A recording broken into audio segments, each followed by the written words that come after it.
Welcome to the Navigator podcast.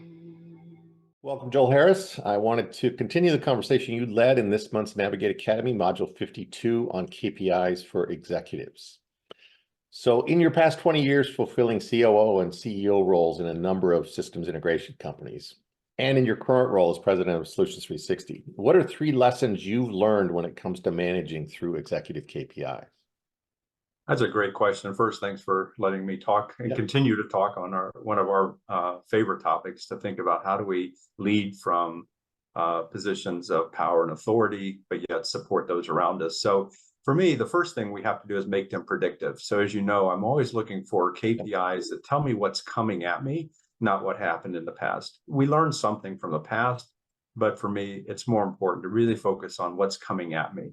Because what we know is once I learn to run a predictive business, then I'm in control. Until then, I'm not in control of my own business. So whether the prediction is bad or the prediction is good, I'm equally okay with, just so I can predict. The second thing is that I want a couple of them aligned with whatever key operational initiative or strategic initiative that I'm pushing that year. So there's the core 3 or 4 predictive ones, and then there's 1 or 2 that are closely aligned to whatever it is I'm trying to change the needle on. So that one may be at a more detailed level, right? It could be something that's very maybe not seen as an executive KPI because it's only on my radar while I'm trying to move the needle on a certain aspect of my business. And so the second thing would be have a couple of them where I'm actually intentionally paying attention to as the executive team. And the third one would be to review them as an executive team. So I in my career have really struggled with, I'll talk to the sales manager or sales executive, and then I go talk to the operational executive, and then I go talk to the finance guy, and then I go talk to this branch manager, and I go talk to that branch manager. And everybody's got all kinds of ways they're thinking about it, and we're not in a group discussion. So the third lesson I've learned is get these executive KPIs visible and shared, and as part of a routine discussion to force them with it. The other thing I've learned is, along with lines of Michael Porter and Elihu Goldratt on critical thinking, critical chain thinking, is focus on KPIs that are on the weakest links as opposed to the strongest links. So everybody's worried about making things better. But if I'm running a call center and I'm worried about my answer time, that may not be as important as my average time to resolution. Or if I'm a purchasing guy and I'm worried about my unit cost, that might not be as important as actually getting the material on the site where I have labor waiting and standing by. And so I've got a purchasing guy worried about the wrong metric, average unit cost, because it's killing my productivity in the field. So really have to think about where am I really creating leverage to my bottom line? So those are my 4 kind of at the top lessons I've learned in 20 years. And as you know, we could talk about this for 10 hours. So I'll try to just stop there. Well, and as Roman and I talked in the module, it's really, are you serving the team and the company? And again, lots of times there's that silo based, and just the one you brought up, cost factor or cost basis, that's a procurement function. You want to know that, of course, they're tracking that, but that our materials landed on site so people aren't wasting their time, that's cross-functional. That's where we're going to have 2 or 3 executives working together to drive net profit.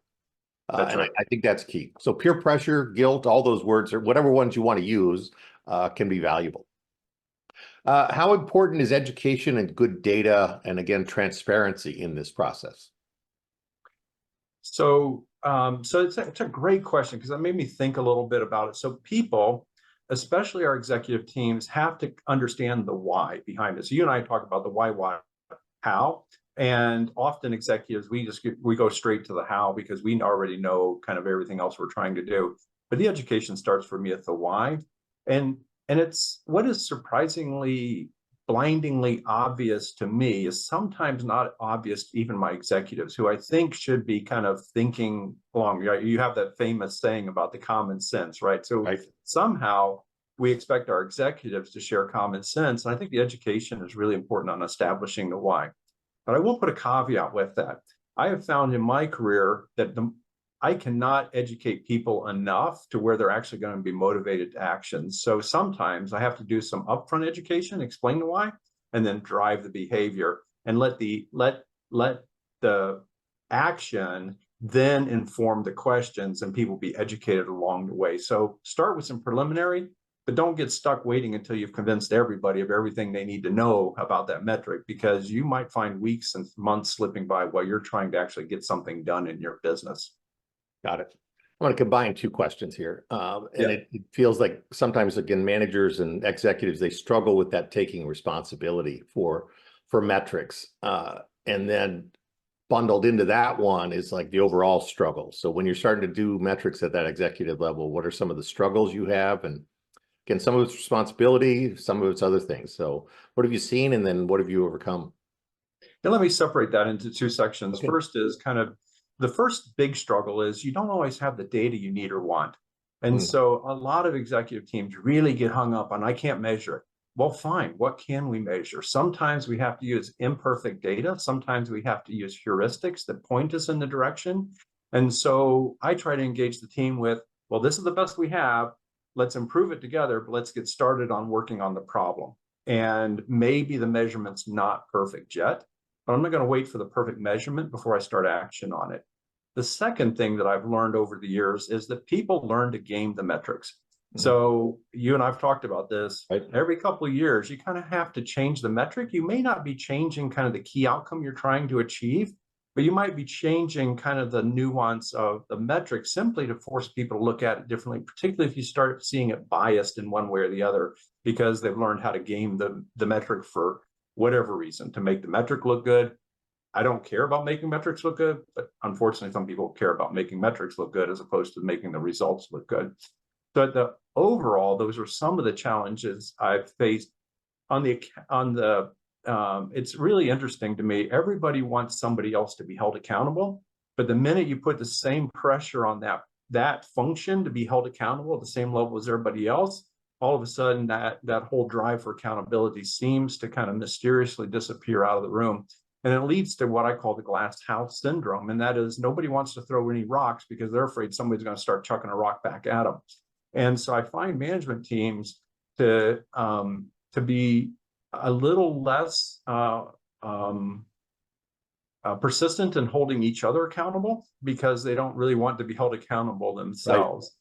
Right. And so what we try to do, and you know this, is we try to make the discussions non-judgmental and focus on what can we do about this, rather than putting the poor functional manager on the firing line and everybody just taking pot shots as they drive by. If you let that happen in your management team, you will soon have no management team and no kind of engagement around the metrics that measure. So be really careful as you do this to not make the person who has to report the metric be the person who has to defend the metric. Right. Because the minute you do that, your managers will become masters at defending the indefensible, and you'll spend all your time trying to just it's pushing a rope uphill at that point.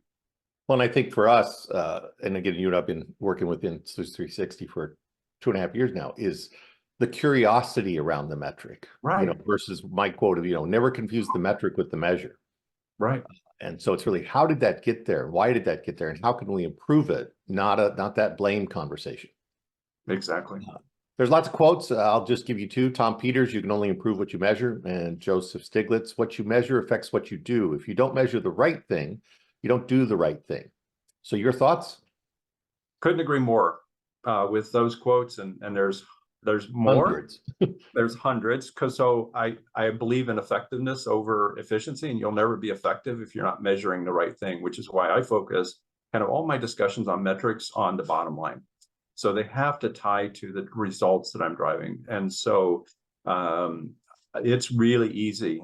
And when people have hundreds of metrics, to get really distorted as to what they're trying to achieve. So really tie your metrics to what you're trying to achieve, whether it's the bottom line or whatever the end goal is. Doesn't have to be the bottom line, but the overall objective. But here's one of the problems that I haven't seen a great quote on, except for my professor of operations back in grad school. So I'll attribute to him, Ron Panizzi. So this is Ron Panizzi's rule number 12 in life. And that is, just because I measure it doesn't mean it will improve. So often we think what we measure will improve. And I'll give you a personal story. You knew me when I worked at HB, and I was slightly heavier. And I've been stepping on a scale now for 40 years. And yet somehow the act of measuring never really, allowed me Change to that control my scale, weight. right? Right? Didn't change, right? So I measured it every day for decades. And then 1 year later, you looked at me, and I remember your famous quote is, well, you're half the man you used to be, because Right. all of a sudden I changed the behavior that was made. So those two quotes you gave are really good. Hope people take them to heart. But please don't fall into the trap of just because I measure it, it will improve, because measuring without action leads to complacency. And so I would actually warn you against measuring things that you're not taking action on, because complacency is the absolute worst outcome of metrics and measurements. Well, I'm going to add to that, which is also hypocrisy. So Yeah, if we right. know we're measuring and we're not doing anything, it's like going, well, then what are we doing? And then are we selling a different song than we're actually singing? I Yeah. appreciate this informal coaching session. I wanted to make it that just to have it be valuable, because again, I know it's a passion of yours and mine, and hopefully for a lot of our members of the Navigate Academy. So any final insights? A couple. One is have a bias for action. Use what use what you have today. Don't wait to build up perfection. This ties back to a comment I made earlier, but I think it's worth repeating. Use what you have today. Don't spend a lot of time trying to build out the perfect metric or perfect measurement of that metric. Get started. And then second, don't spend your time chasing other people's metrics. So how often are we asked in this industry for other people's benchmarks? And I'm not sure that's all that helpful, because you don't know the context. And so my biggest piece of advice is just benchmark against yourself and drive the change that matters to your business, not to what everybody else matters, right? So benchmark against yourself. Yeah, take the industry benchmarks, apply them judiciously, but I would be a lot less worried about what the industry is doing, and I'm always way more worried about what the metrics are that I'm trying to drive for my company. Awesome. Well, again, I appreciate it, Joel. Look Thank you forward for to the the time this InfoComm morning. and seeing you there. So, We'll see you at InfoComm. all right. Bye-bye.